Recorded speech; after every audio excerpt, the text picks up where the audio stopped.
La ideología revolucionaria de Juan Pablo Duarte, un ensayo de Juan Isidro Jiménez Grullón.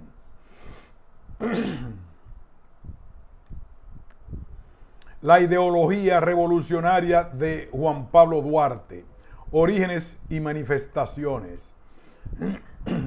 Desarrollar el tema de los organizadores de este seminario me han asignado no es tarea fácil, pues es bien poco lo que se conserva de lo escrito por el padre de la patria. Parece, sin embargo, que para el 1844 ya él había emborronado muchos papeles que su tío José Díez tuvo arbitrariamente la ocurrencia de reducirlos a cenizas. Tal redacción la llevó a cabo durante 8 meses y desventura fue que la página en la cual su hermana Rosa en sus célebres apuntes se refiere a su contenido se extraviara. Son precisamente estos apuntes, junto a la escasa correspondencia que de él o a él dirigida se conserva, los documentos que aparecen en su archivo, la única cantera de la cual es posible extraer las esencias de su pensamiento político. Esas han sido, por cierto, las fuentes utilizadas tanto por sus detractores como por sus apologistas.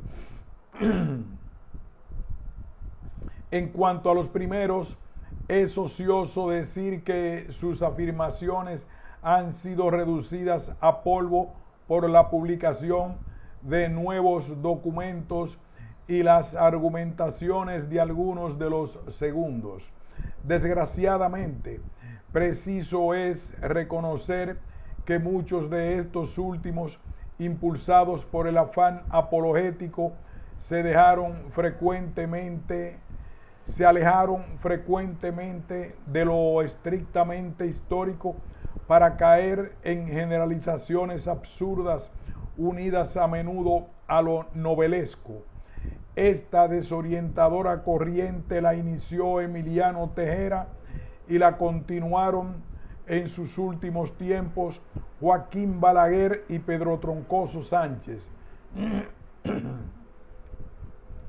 Débese al primero un panegírico de Duarte, en el cual, en un párrafo relativo a la dominación haitiana, se dice lo siguiente: cuánto horror, cuánta ruina, cuánta amargura devorada en las soledades del hogar. Nunca la elegía animada por intenso y legítimo dolor produjo quejas más lastimeras que las exhaladas por las madres dominicanas en sus eternas horas de angustia. Lo particular, Tejera lo convierte así en general ignorancia. No. Obró a sabiendas de que los sectores más importantes del país brindaban gustosos su apoyo al dominador. Se trata, por tanto, de una clara tergiversación de la historia. Balaguer, en su obra El Cristo de la Libertad, cae también frecuentemente en esta tergiversación y pinta a veces a Duarte con frases que el análisis de su psiquismo y su pensamiento desmienten. Habla de la locura patriótica del joven repúblico, dando así a entender que el auténtico patriotismo es cosa de locos. Y expresa que Santana, severo como un familiar del Santo Oficio y sanguinario como un tártaro, solo le resulta abominable cuando trabaja para menoscabar la independencia de la patria o cuando de pie sobre su trono de despotismo, vierte sangre, sangre inocente o culpable, pero sangre dominicana. Evidentemente, esta última afirmación se da de bruces con el profundo sentido humano que latía en el alma del patricio. Y eso no es todo. Obedeciendo a un fervoroso racismo del cual ha dado múltiples pruebas, habla de la raza maldita de Dessalines. En cuanto a Troncoso Sánchez, su biografía de Duarte, recientemente publicada en un novelón insólito en el cual las falsedades históricas, a algunas de las cuales sabré de referirme luego, corren parejas con su cursilería, corren parejas con la cursilería literaria de la mayor parte de las escenas que su imaginación inventa. Al falsear la realidad, todos estos autores han contribuido a presentar a un Duarte que cae dentro de lo mítico. Por ventura, los documentos ya mencionados y sobre todo los referidos apuntes permiten descubrir al hombre de carne y hueso, pero insisto, llegar a este descubrimiento es empresa ímproba, pues forzoso es atar cabos sin alejarse de la mayor objetividad. Ya lanzado en esta vía, el investigador lamenta que la base documental más importante, es decir, los recién citados apuntes, se aquejan, tal como afirma el notable buceador de nuestra historia, licenciado Emilio Rodríguez de Morici, de errores cronológicos. A ello agrego que pasan a la ligera sobre dos épocas fundamentales para el debido conocimiento de la formación del ideario político del apóstol. Me refiero al periodo de su infancia y su adolescencia, y al que, finalizada ya esta, cubre los inicios de la edad adulta. Hoy todos los psicólogos insisten en la importancia fundamental que tienen estos dos periodos en la concreción definitiva del psiquismo y el desarrollo de lo que Pavlov llama los estereotipos dinámicos. Durante el primero de estos periodos es cuando los factores externos o paratípicos comienzan a influir a través de la sensibilidad exteroceptiva sobre lo genotípico, contribuyendo así a la formación del fenotipo. Ha quedado demostrado además que determinadas influencias paratípicas pueden a veces exaltar, brindándosele vías y contenidos de expresión, ciertos rasgos genotípicos, pero a menudo sucede lo contrario. Bajo la presión de lo paratípico, estos rasgos tienden a desaparecer y el proceso culmina en la enajenación plenaria. Los datos que Rosa Duarte brinda sobre la infancia del padre de la patria imponen la conclusión de que había en este, como factores genotípicos, una refinada sensibilidad que se traducía en su carácter dulce y amable, y prendas intelectuales que se manifestaban fundamentalmente en tal capacidad memorística. Sobre tales condiciones psíquicas congénitas gravitó el ámbito familiar y profesoral, típicamente burgués, y en cuya superestructura ideológica primaba la cosmovisión sustentada con el colonialismo hispánico. Esta primacía explica la preferencia por lo religioso en la enseñanza que él recibió cuando su intelecto despertaba.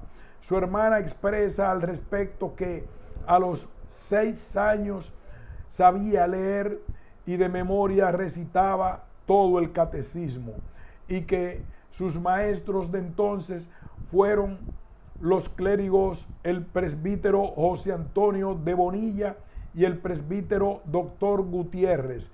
Afirma además que los pocos conocimientos que adquirió fueron debidos a su amor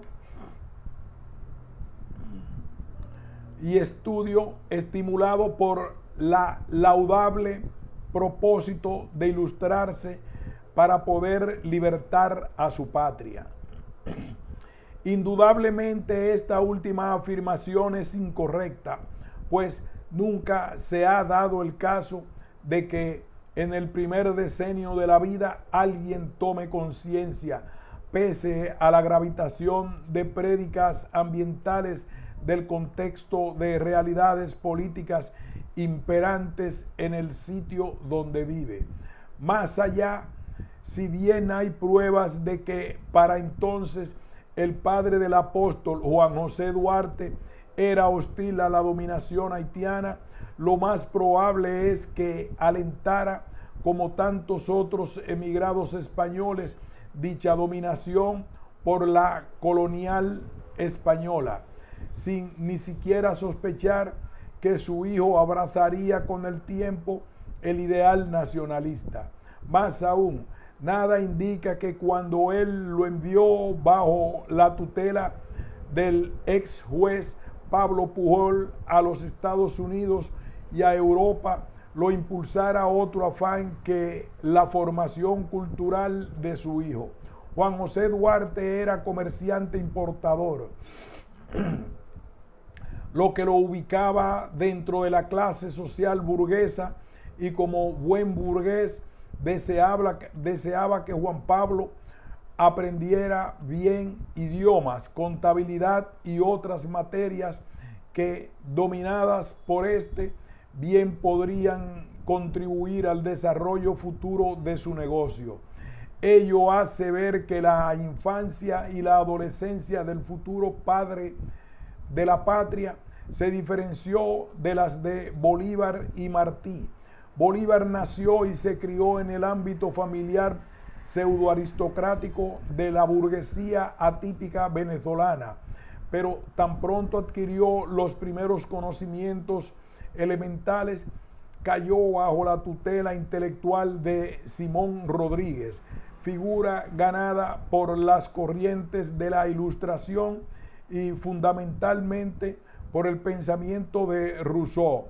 Gracias a la influencia de este preceptor, muchos de sus estereotipos dinámicos iniciales fueron sustituidos por los que provenían del otro, que indudablemente se ajustaban más a lo genotípico del psiquismo de su discípulo.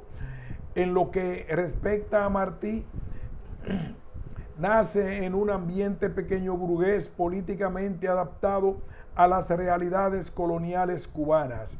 Sus primeros estereotipos dinámicos van a ser, por tanto, un producto de este ambiente, pero bajo la influencia de su primer maestro, Rafael Mendive, hombre solidario con el nacionalismo y el liberalismo en auge entonces en Europa y en nuestra América, se siente rápidamente dominado por las prédicas que aquel hacía de dichas doctrinas. Puede, pues, afirmarse que ya en plena juventud, Bolívar y Martí eran figuras que habían roto con los moldes ideológicos que encuadraron sus respectivas infancias y se convirtieron en abanderados de las citadas doctrinas. El caso de Duarte fue distinto, aun cuando su padre y sus maestros sintieran cierta aversión por el dominio que ejercía sobre el país la vecina república y trataran de desarrollar en él este sentimiento.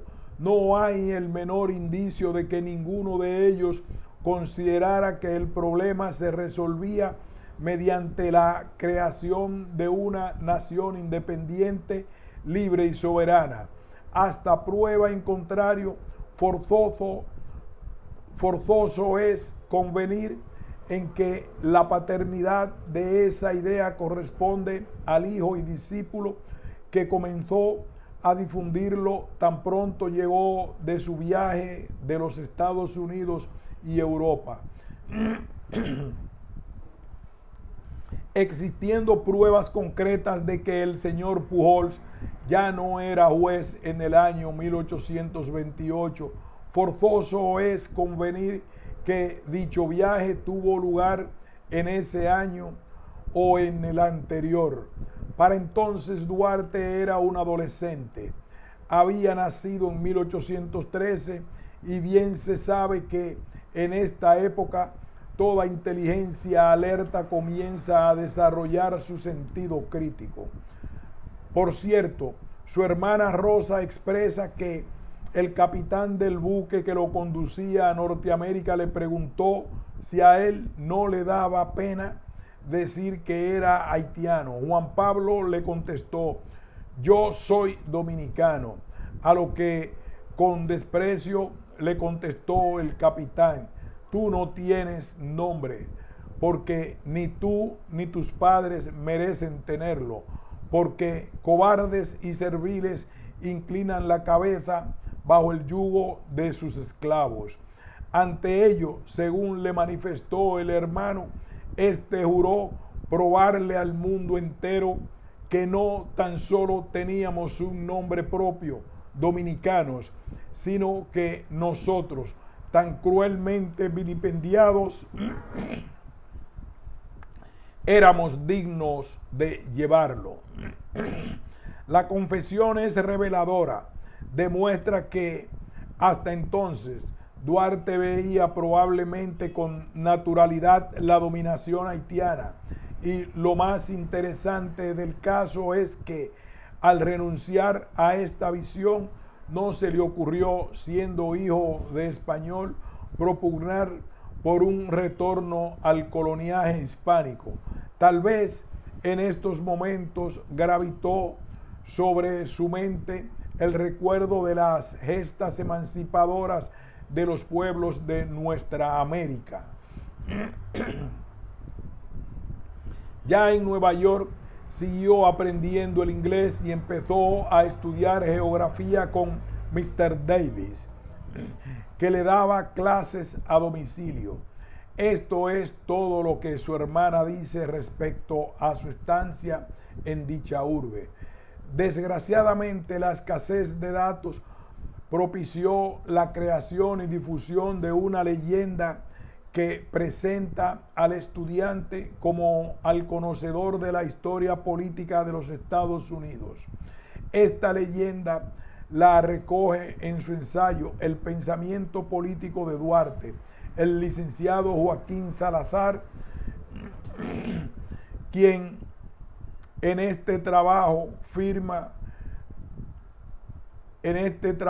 afirma que el joven Duarte debió seguir con máximo interés las pugnas políticas norteamericanas de entonces y sobre todo la tesis democrática sustentada por John Quincy Adams, en el sentido de que el Congreso tenía la obligación más que la facultad para dirigir su atención y para dictar disposiciones de aplicación general en todos aquellos asuntos que pudieran reconocerse como de interés general para el país. Ningún documento avala estas afirmaciones y es de toda evidencia que Duarte, que era entonces un mozalbete, carecía de la cultura política necesaria para captar ese problema.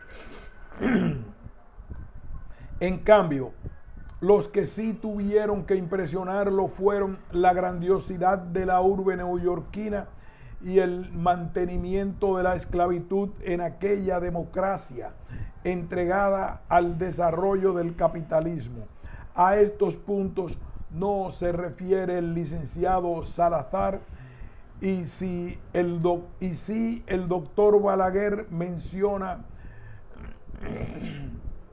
el primero, termina diciendo que el joven viajero se sintió feliz en aquel ambiente donde los hombres parecen circular impelidos por ambiciones desmesuradas y donde cada persona se siente dueña de un imperio, como si en su fuero íntimo oyera fermentar las energías de una individualidad poderosa.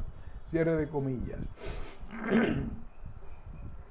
Claro está, al escribir esto, el autor no tuvo en cuenta que si bien en la audida ciudad de los esclavos eran poco numerosos, existía una población negra, víctima del más inhumano discrimen racial.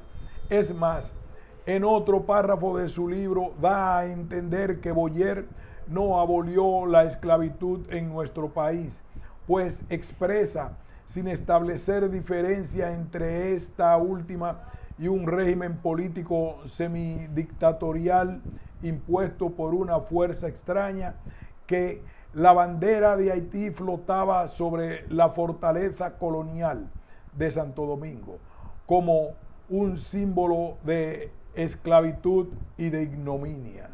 Cierre de comillas.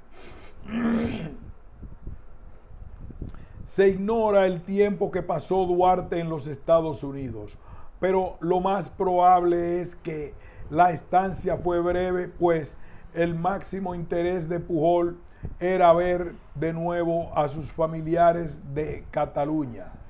Desde Nueva York, ambos partieron hacia Inglaterra, país que, contrariamente a lo afirmado por Salazar, no atravesaba entonces un periodo de gran tensión, como el que vivió en la época napoleónica. Por eso no hay razón para sostener que la política dual de Canning, que murió en el 1827, impresionara al futuro prócer Félix María del Monte, despreciable tránsfuga del ideal trinitario e intelectual corrompido y perverso, tal como lo demuestro en el primer tomo de mi Sociología Política Dominicana, pero a quien Troncoso Sánchez presenta como hombre de reconocida probidad, manifiesta que en Londres dicho futuro prócer asistió a las célebres sesiones del Parlamento, cosa que hay que poner en duda en virtud de quien viene, y llega al colmo del dislate al ver en el Estado inglés que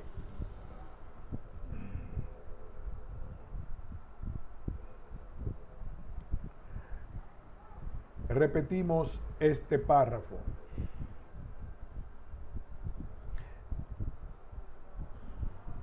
Desde Nueva York ambos partieron hacia Inglaterra, país que, contrariamente a lo afirmado por Salazar, no atravesaba entonces un periodo de gran tensión, como el que vivió en la época napoleónica.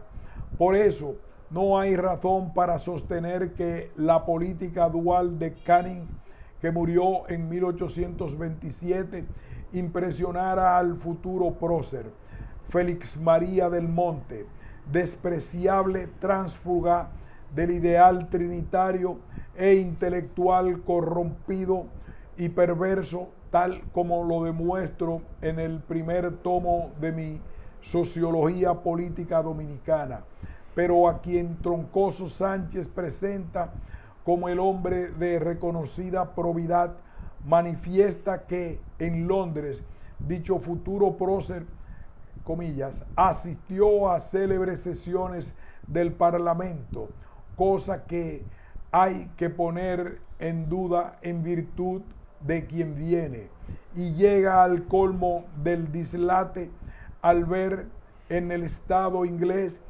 de esa época un organismo monopolizador de las industrias, lo que significa que ya existía allí, o laudable anticipación, un capitalismo monopolista de Estado.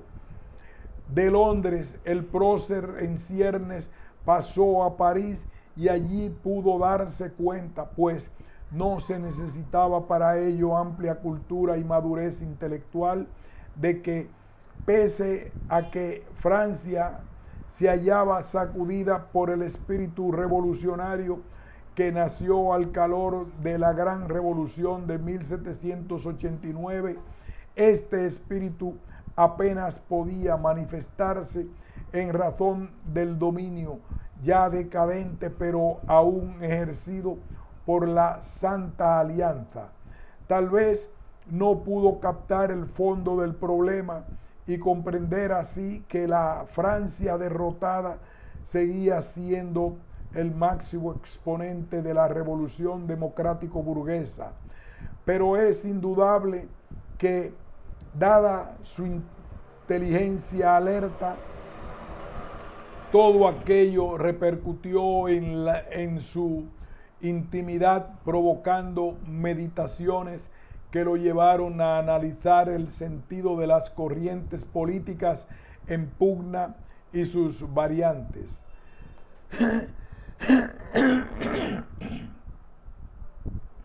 Es entonces, a nuestro juicio, cuando el ámbito comienza a crear en su espíritu nuevos estereotipos dinámicos que van a entrar en pugna con algunos de los que presidieron sus actuaciones anteriores.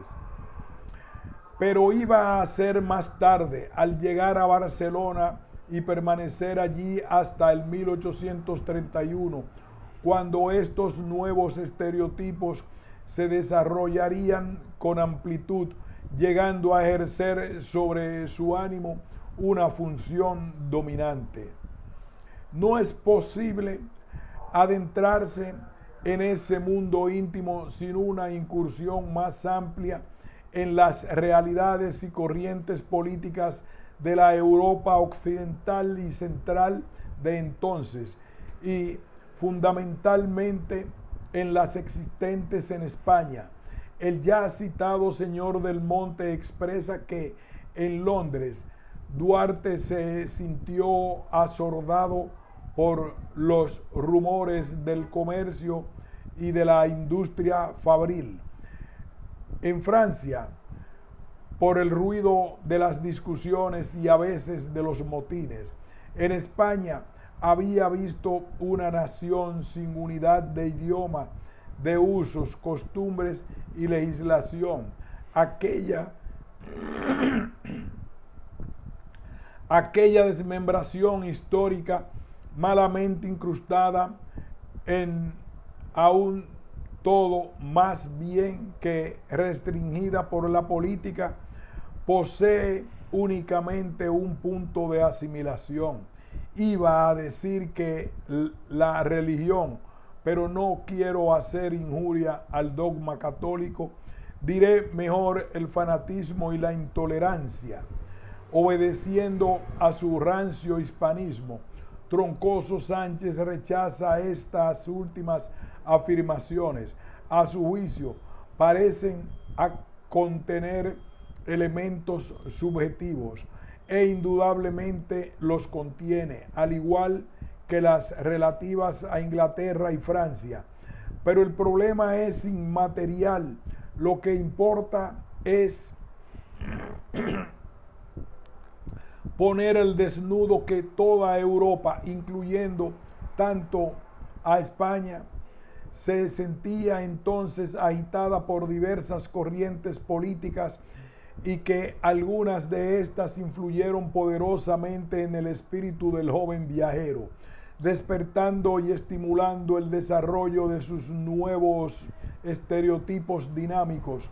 Es evidente que para ello no bastaba una estancia de pocas semanas. José Gabriel García, considerado generalmente como el padre de nuestra historiografía tradicional, estima que en su permanencia en Barcelona duró años, y lo mismo sostiene Del Monte. Si se recuerda que inició el viaje en los finales de 1827 o en el curso del 1828, partiendo del dato ofrecido por la renuncia de Pujol, hay que admitir que la corrección de tales afirmaciones, lo que aparece avalado por Rosa Duarte cuando afirma que sus conocimientos de derecho instaron al licenciado López Humérez y al doctor Montolío a recomendarle, cuando llegó a Caracas huyendo a la persecución de Gerard, que repasara lo que había estudiado y que ellos lo presentarían a la universidad para que lo examinaran y se recibiera de doctor en Derecho. Ocioso es decir que tales conocimientos jurídicos requerían varios años de estudio. Pese a estos datos, en su fantástica novela, Troncoso Sánchez afirma que su ausencia en el exterior no fue tan larga como él y sus padres se lo propusieron. Pasado un año en el extranjero, su creciente deseo de regresar lo movió a considerar que era suficiente lo aprendido en la capital catalana, y así se lo comunicó a su tutor. Su ambición no era ya tanta la de cultivar su espíritu como la de dedicarse en cuerpo y alma a la redención de su pueblo. De este criterio se infiere que los contenidos del ideario del prócer brotaron de su hontanar anímico casi por generación espontánea, pues no era posible que en pocos meses las nuevas corrientes políticas, algunas de las cuales se proyectaban sobre todas las regiones ideológicas, brindaran aquellos contenidos. ¿Cuáles eran estas nuevas corrientes? El romanticismo, el liberalismo, el nacionalismo y el socialismo utópico. Con la excepción de esta última, cada una de ellas penetró en su espíritu, brindándole las esencias de su actuación futura. Pero el caso no puede ser estudiado a la ligera, pues tales corrientes, pese a que respondían al común denominador de la libertad, ofrecían contradicciones dialécticas recíprocas y a menudo internas.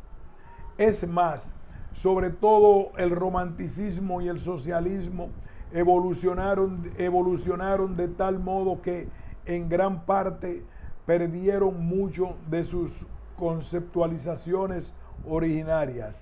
El ideario de Duarte no estuvo ajeno de dichas contradicciones, lo que me dispongo a exponer someramente de inmediato, a fin de que pueda captarse con facilidad la raíz de algunas de sus actitudes.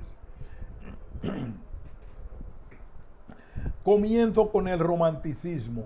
Se trata de un movimiento que, sosteniendo la tesis de una libertad individual plenaria, dio primacía a lo afectivo sobre lo racional, y en vez de enfrentarse al futuro haciendo tabla rasa del pasado, exaltó lo tradicional e histórico.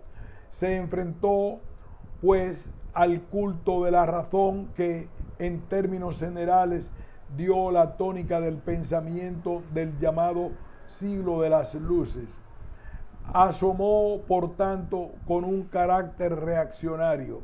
Ofreció tres vertientes, una filosófica, otra artística, que dio origen a una amplia literatura y una música nueva, y otra política rica en contradicciones. Tales contradicciones se extendieron en la totalidad del movimiento, que en Alemania fue hasta la mitad del siglo estrictamente conservador. En Italia se abrazó al liberalismo, al igual que en España. En Inglaterra fue liberal y reaccionario, y en Francia, siguiendo las huellas alemanas tradicionalistas y monárquico. Pero después de esa etapa llamada la del romanticismo histórico, la vertiente política evolucionó por donde quiera hacia el liberalismo, y la burguesía, que sobre todo en Francia había sido hostil al conjunto de la doctrina, la incorporó al menos parcialmente a su ideología. El inicio del vuelco lo produjo en París. En el 1830 la representación del drama de Víctor Hugo, intitulado Hernani. En nuestra América tal evolución no tuvo apenas de observarse.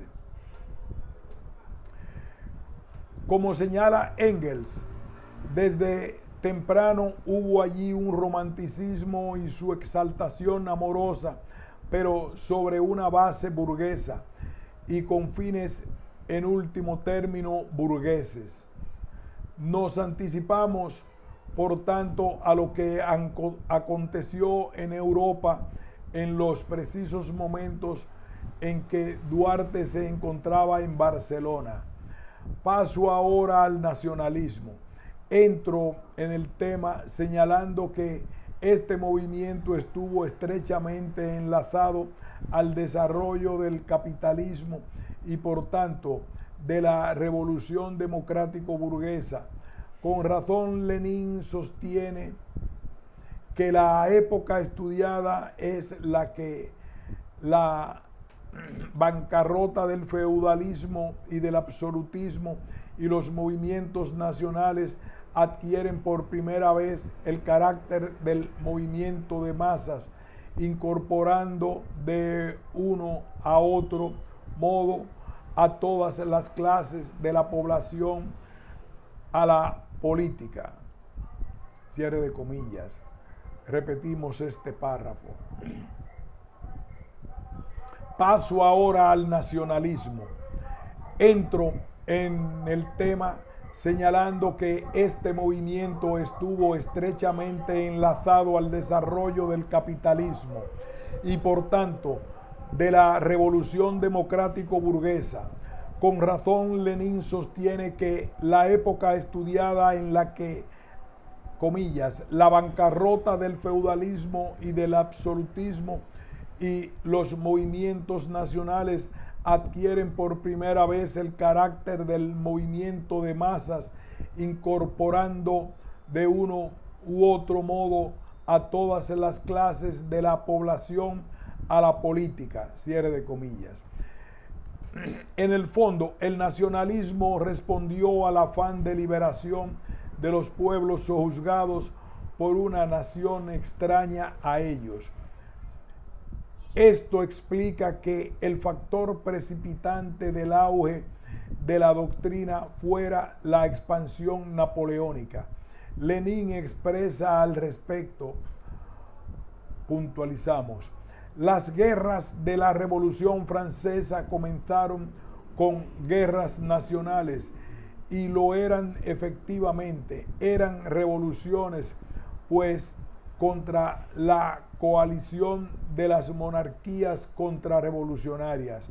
Pero cuando Napoleón fundó el Imperio francés y avasalló toda una serie de estados nacionales de Europa.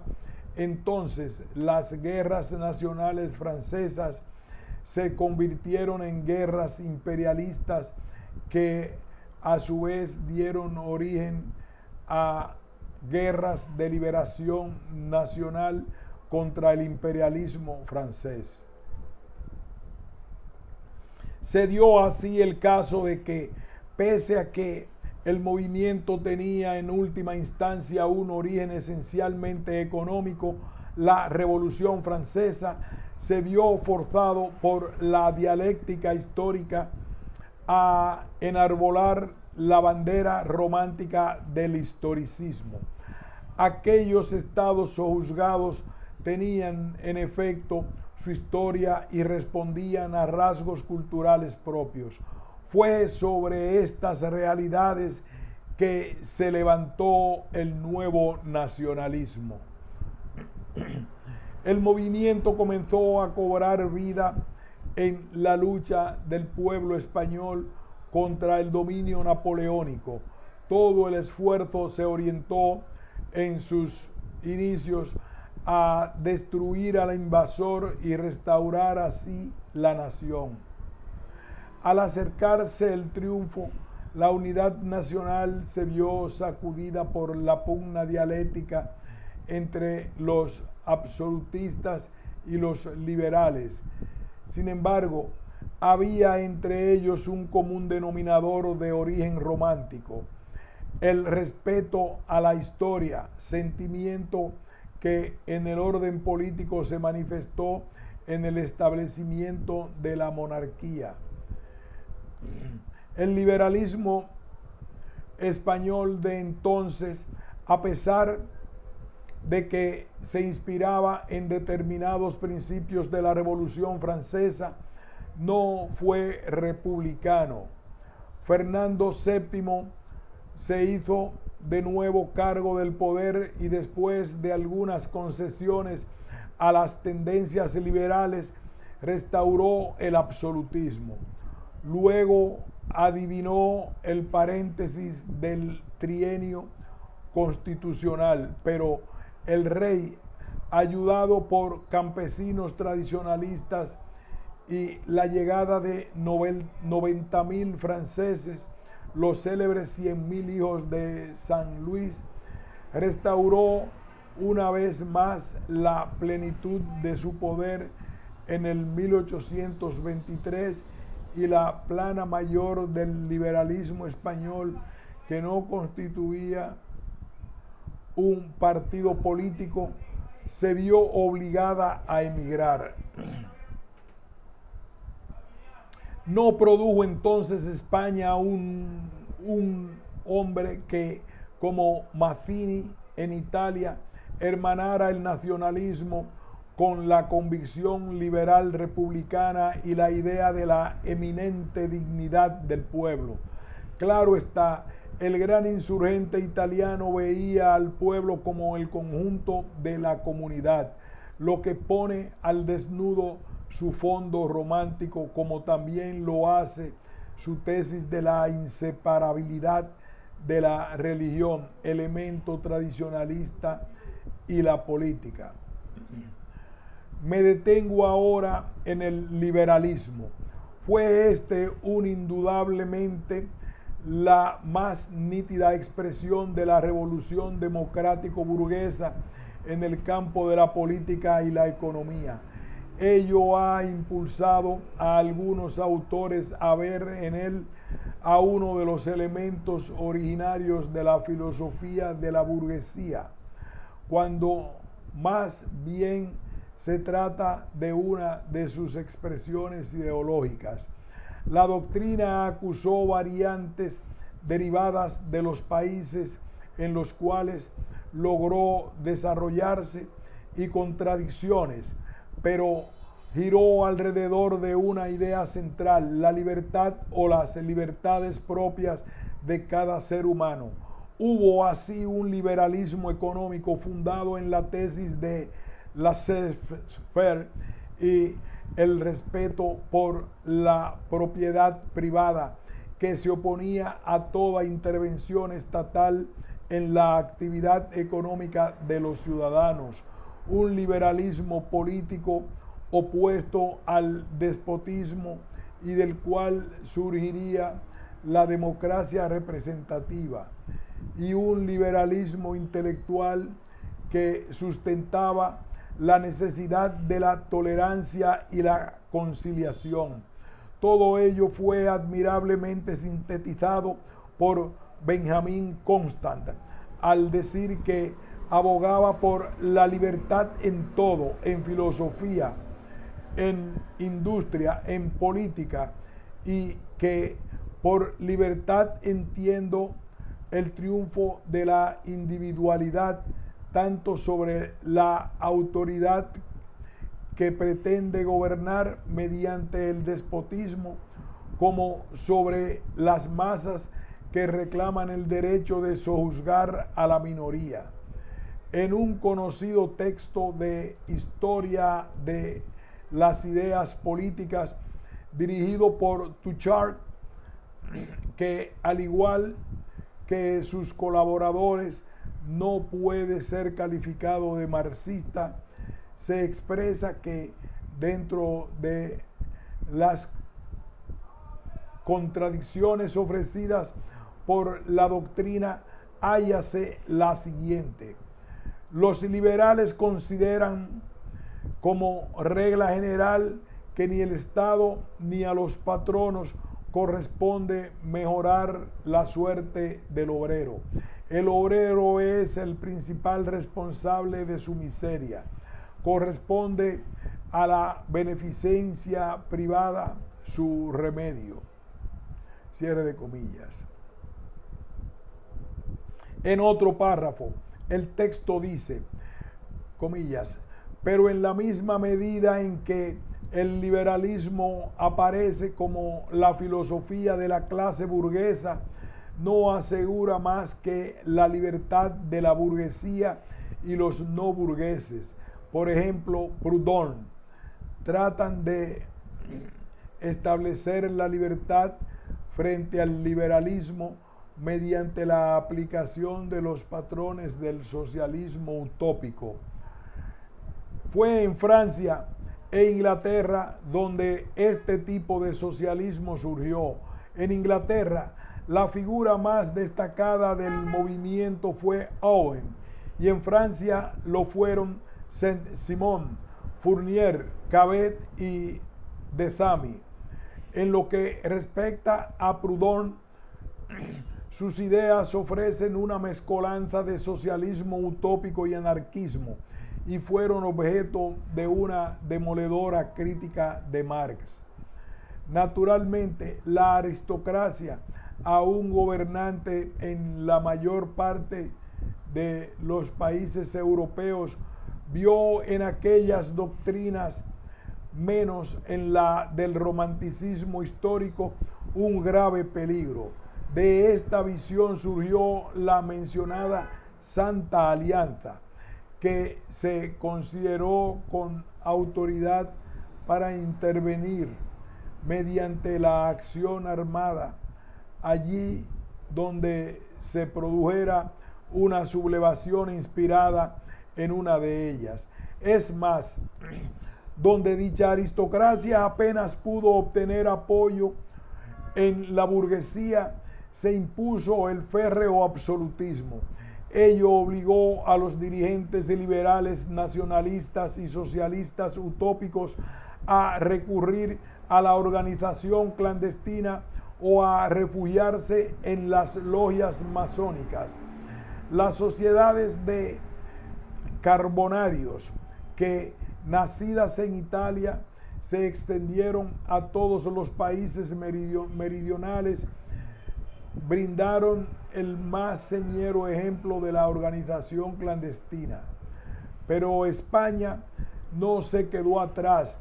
Allí surgieron, obedeciendo al mismo patrón, las sociedades, los comuneros, los hijos de Padilla y los templarios. Todas respondieron en términos generales a una estructura celular.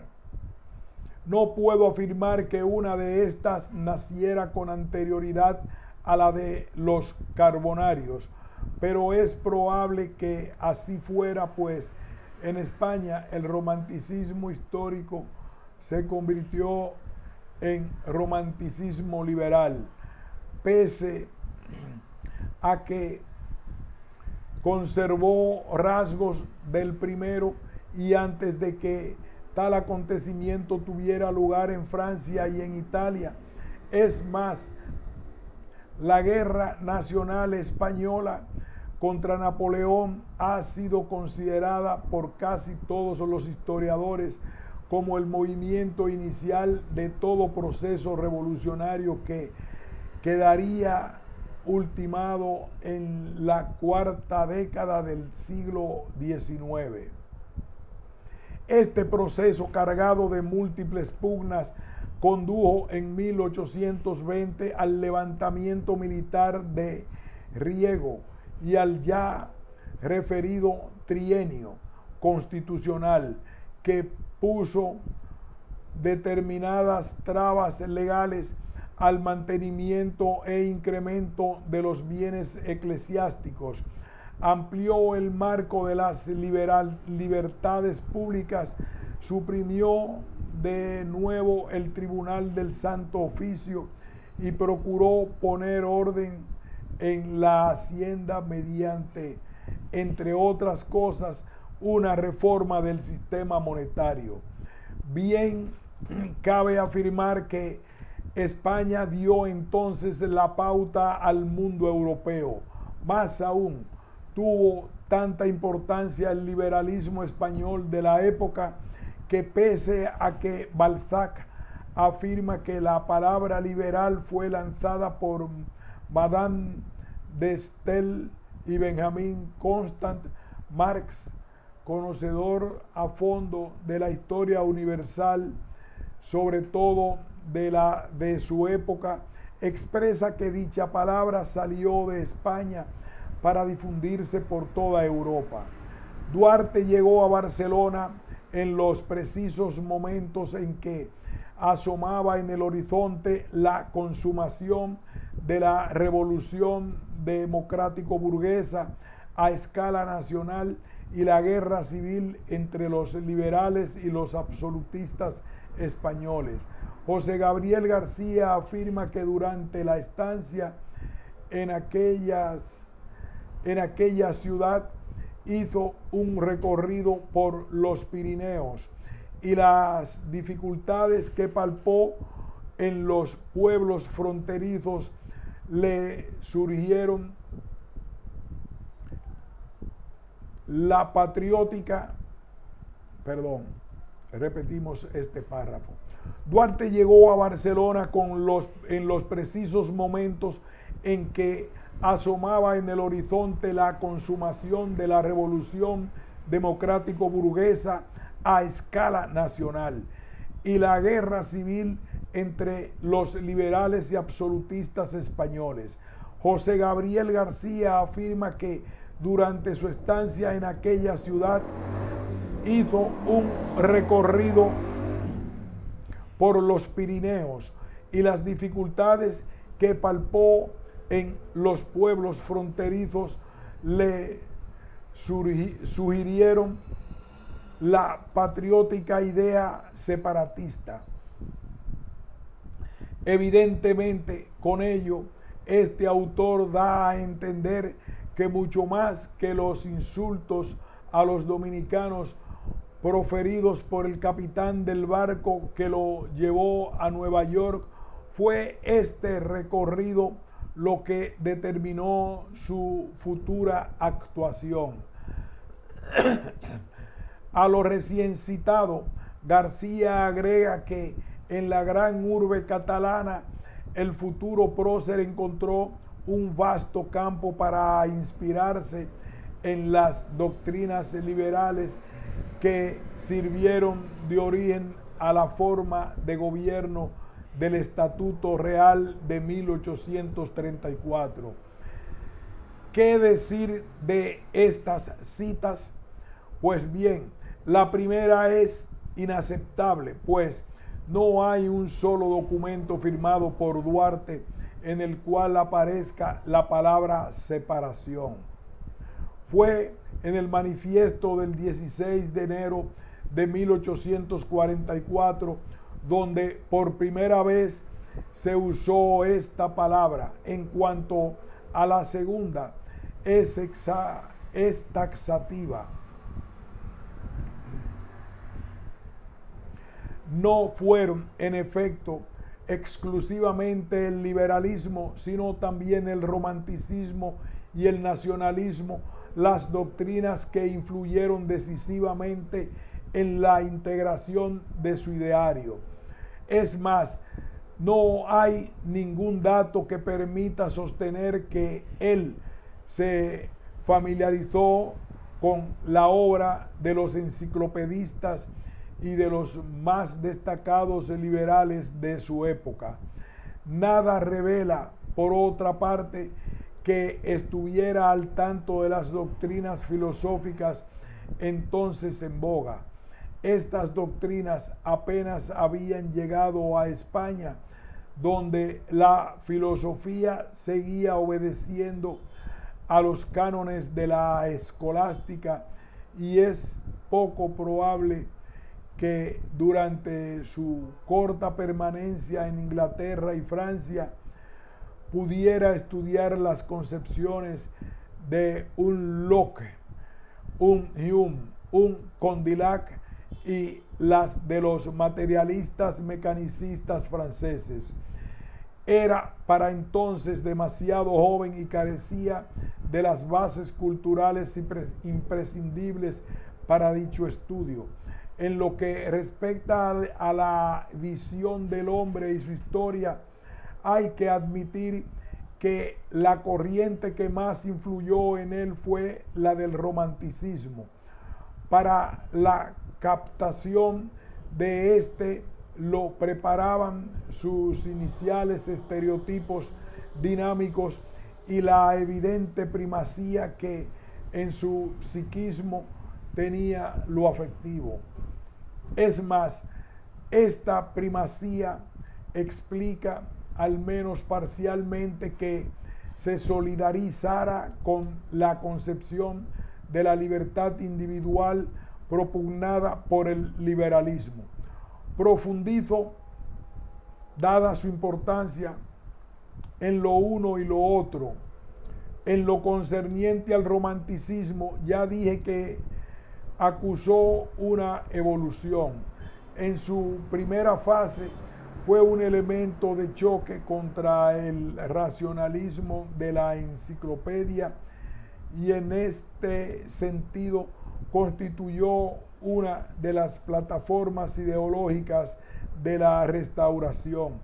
Muchos de los liberales veían en esta corriente una actitud espiritual aliada de la Santa Alianza y la política contrarrevolucionaria de Metternich, pero en su fase final marchó al lado del liberalismo. ¿Por qué? Según el historiador Vicens Vives, porque ponderó en demasía lo irracional y lo individual, la revuelta del espíritu contra toda norma. Cayó en definitiva en una disgregación caótica de los valores clásicos, de la misma manera que lo liberal hendía sus bloques aún resistentes en la tradición. De hecho, si el primero se disgregara y anarquizara en virtud de que su irracionalismo le impide señalar metas concretas, el segundo aboga por la liquidación de las viejas convenciones sociales y simultáneamente por el nacimiento de un nuevo orden bajo la égida de la burguesía. Pero insisto en que entre ambos hay una esfera estrictamente teórica, un punto central común, el postulado de la libertad, del cual surgiría el regionalismo y aún el nacionalismo literario precursor del nacionalismo político de la época posterior. El romanticismo inicial, reaccionario y tradicionalista, desemboca así en un nacionalismo que se fundamenta en el espíritu de cada pueblo, Volksgeist, cuya existencia se manifiesta en su lengua, en su cultura, en su historia, en las costumbres. Schlegel, convirtiéndose en portavoz literario y filosófico del movimiento, llega a ver en la poesía romántica un mundo en sí derivado del principio fichteano de lo infinito, y lanza la tesis de que en Europa hay 5 culturas nacionales de categoría excepcional, de las cuales 2 son esencialmente clásicas, porque clásico es el genio nacional de los pueblos que las crearon, Francia e Italia, y 3 culturas románticas, Alemania, Inglaterra y España. Tal concepción carente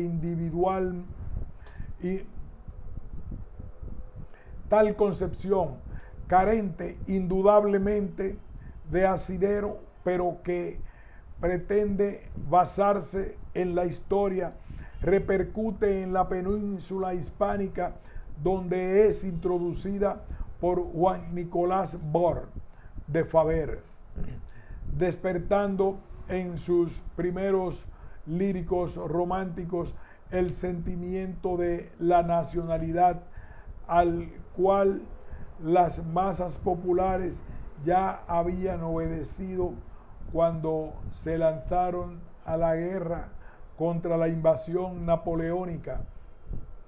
Pero aconteció que al dársele a este sentimiento que se proyectó a lo racional, produciendo la revalorización del siglo de oro, una determinada orientación correspondió al liberalismo brincarla, lo que a la larga negó el irracionalismo propio de aquella corriente.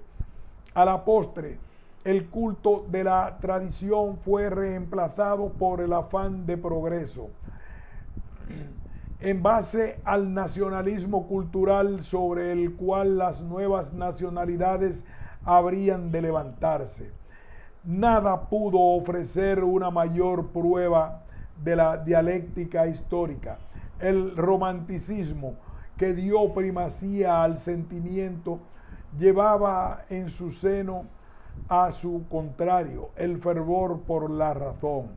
Naturalmente, el recién citado nacionalismo dio origen a empeños separatistas, comunidades pequeñas, pero culturalmente homogéneas, se consideraron con los mismos derechos a la vida política independiente que las grandes naciones.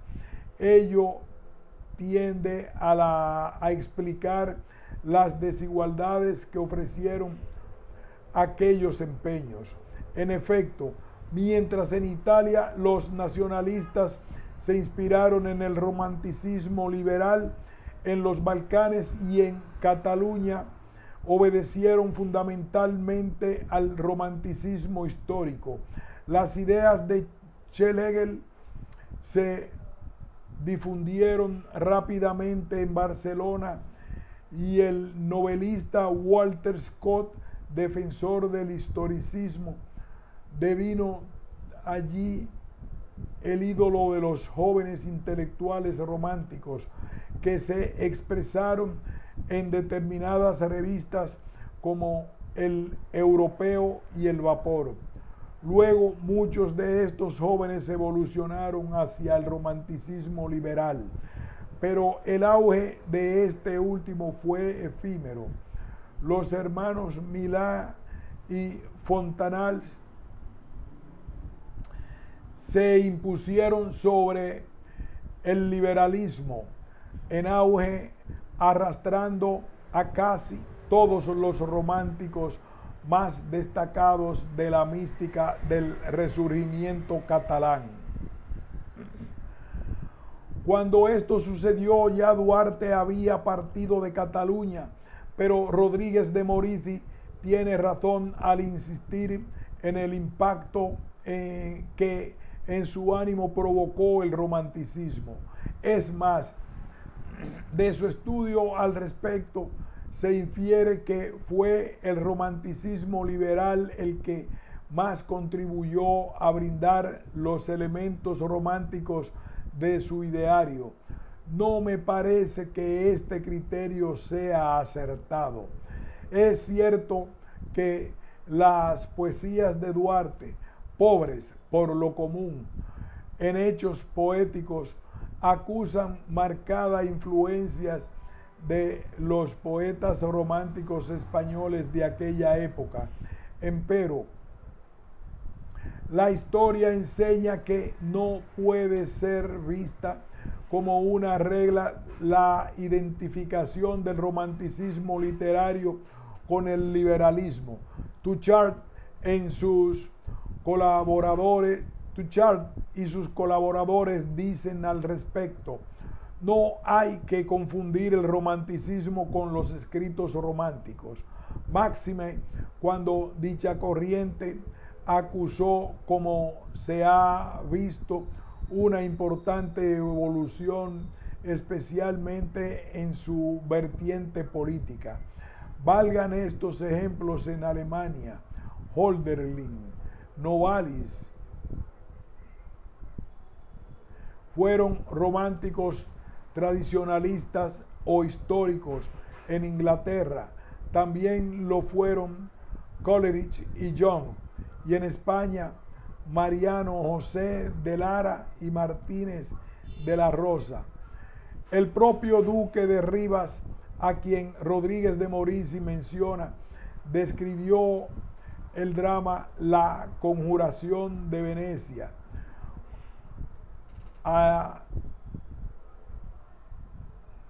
obedeciendo a los cánones románticos historicistas. En cuanto a Espronceda, el caso es distinto. Perteneció a una nueva generación y fue un romántico liberal tanto en la literatura como en la praxis. Debe tenerse en cuenta, por otra parte, que el romanticismo histórico, al exaltar el sentimiento colocándolo por encima de la razón, propició la apología de lo religioso. Tal fue el caso del alemán Schleiermacher, quien llegó a afirmar que las diversas religiones se justifican todas porque todas en conjunto constituyen la religión infinita.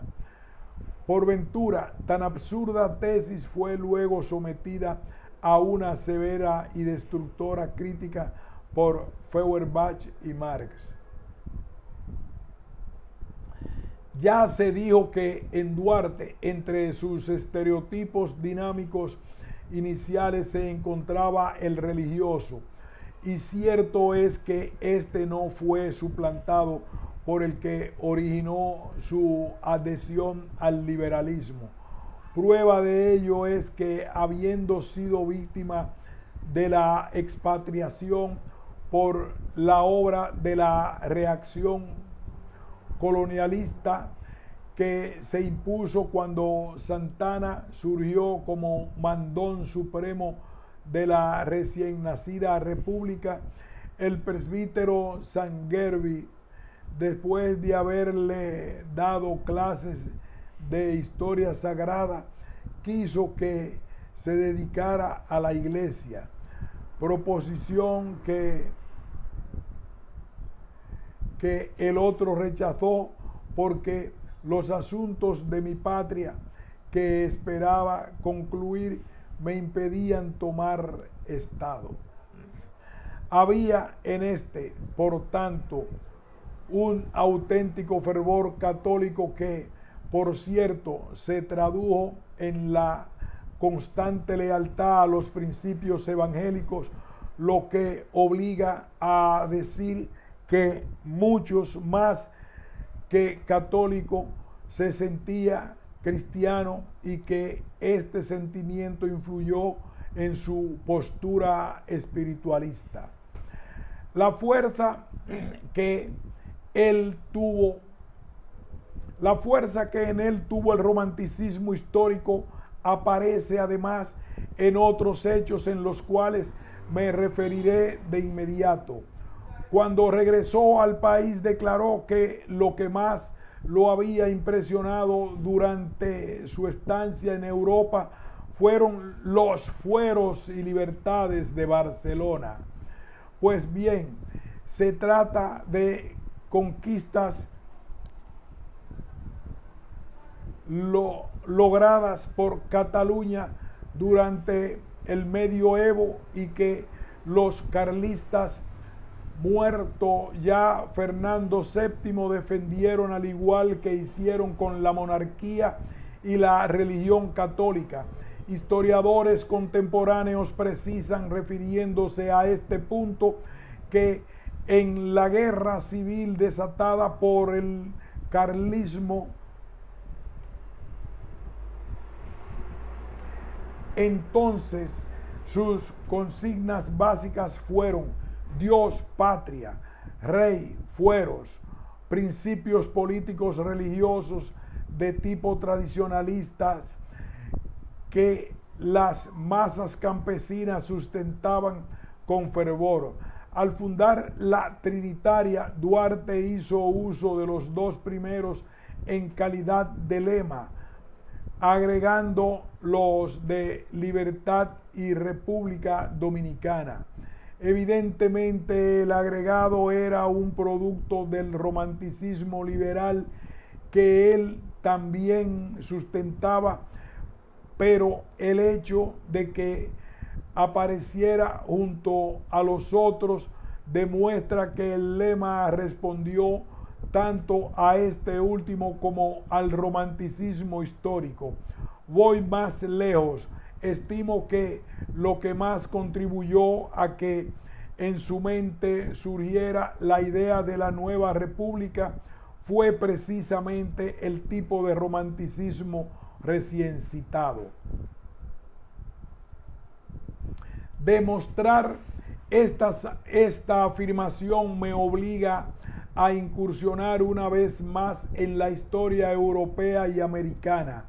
Inicio señalando que si bien el nacionalismo surgió en la época del Renacimiento, encontró un vibrante eco en la Reforma y permaneció en latencia hasta la emancipación norteamericana. Fue a raíz de la Revolución Francesa cuando comenzó a cobrar vigor y a extenderse. Al proclamar los derechos del hombre y del ciudadano, el trascendental suceso despertó el afán de liberación de los pueblos oprimidos y dio así origen a la rebelión de los esclavos en Haití y a la ulterior creación del nuevo Estado haitiano. Es más, influyó al igual que la emancipación norteamericana en las guerras de liberación nacional de nuestra América. Reitero, sin embargo, algo ya dicho, fue la expansión napoleónica en Europa lo que dio auge al movimiento.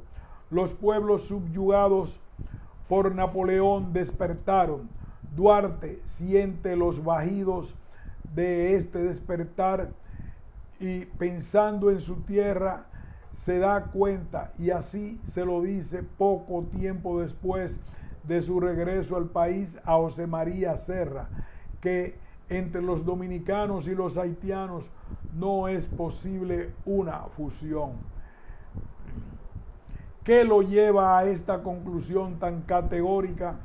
Sobre todo el concepto de que ambos pueblos responden a culturas diferentes, de que en cada uno de ellos late un espíritu peculiar que hacía imposible una simbiosis. Ocioso es decir que el concepto respondía al romanticismo histórico. Aquí haremos una continuación breve para luego repartir la lectura. Convertido en un nacionalista radical, se lanza a propagar esa doctrina, pero punto de sumo interés, tal radicalismo no implica chauvinismo. Llegó a decir: yo admiro al pueblo haitiano desde el momento en que, recorriendo las páginas de su historia, lo encuentro luchando desesperadamente contra poderes excesivamente superiores y veo cómo los vence y cómo sale de la triste condición de esclavo para convertirse en nación libre e independiente. Lo reconozco poseedor de dos virtudes inminentes: el amor a la libertad y el valor. Su nacionalismo no revela pues antihaitianismo, solo sustenta el derecho de nuestro pueblo a constituirse en nación libre e independiente, pues poseía por naturaleza las condiciones para ello. Es incontrovertible que de la prédica de este nacionalismo radical nació nuestra república. El haberlo sentido y predicado constituye pues la mayor gloria del prócer, pero esta gloria es reafirmada por las esencias de dicho nacionalismo y las dificultades que él encontró para su difusión. Dada su importancia, debo detenerme en ambos puntos, a reserva de volver sobre algunos de sus aspectos. Aquí pausamos.